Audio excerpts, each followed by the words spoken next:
it belongs to somebody else. Get out of my space. Get out of it. Right. We all saw what happened last night. Yeah. I wanted those of you that didn't hear that testimony and to see it. We all saw it. Oh, Jesus, don't do that to me. We all saw what the Lord did for us. Not just for her. It was to build our faith. The testimonies of the righteous are to build our faith. That's why God left us a record. He left us a record. And we have to attend to it. Read God's word. That's right. The more we read God's word, the stronger we will be. You're right. Our Christian life begins with faith. Romans 5:11 says, we are justified. I think that's Romans 5:1, I think. We are, well, whatever it is. 5, it says, we are justified by faith. All right. Believe that God, as we believe God to save us, it's the same faith, but it's a little better measure. You see what I'm saying? We go from measure to measure. Yeah. You understand? We don't get stuck in a rut. That's why we come to church. That's right. We don't stay home from church because it snowed a little bit. Don't you know some of the women stayed home because of this snow? Any excuse. Don't get stuck in a rut. Faith and fear. I'm scared. Don't you know Sister Elfrine wouldn't have tried to drive to Indiana?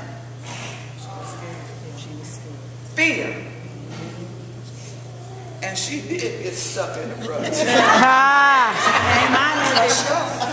got stuck in a rut. But she came out. Came out of the rut. They are complete opposites. Fear and faith. Faith wins and fear loses. Every time. So we are the faithful workers. Let's forget those things that are behind.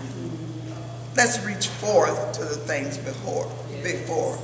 The future is fantastic. Oh, yes.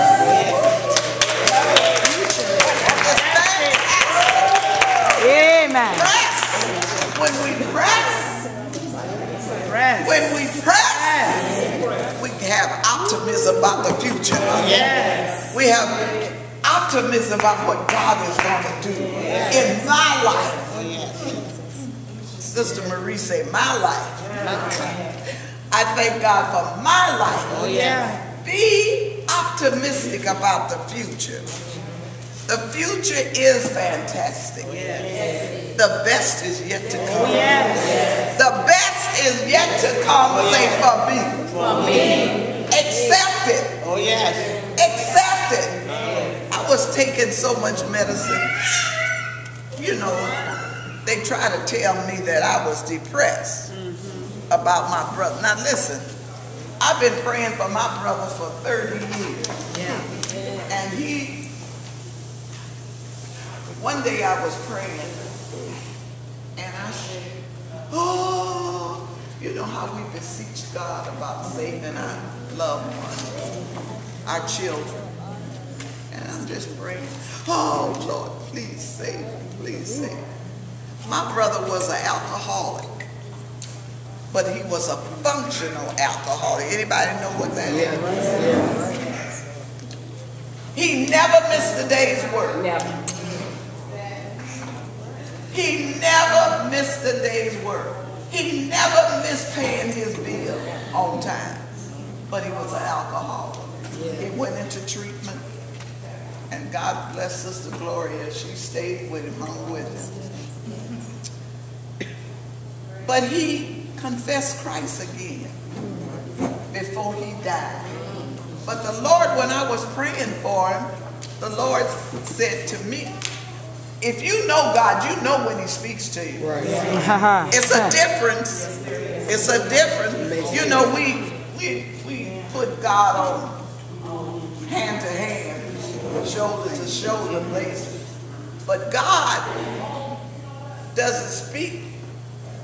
Well, he's never speaking to me where I had a conversation with so and so and so and so and so and so, and he says so and so. I guess I don't have that kind of relationship. But God speaks to me about certain things, and he'll say it, and that's it.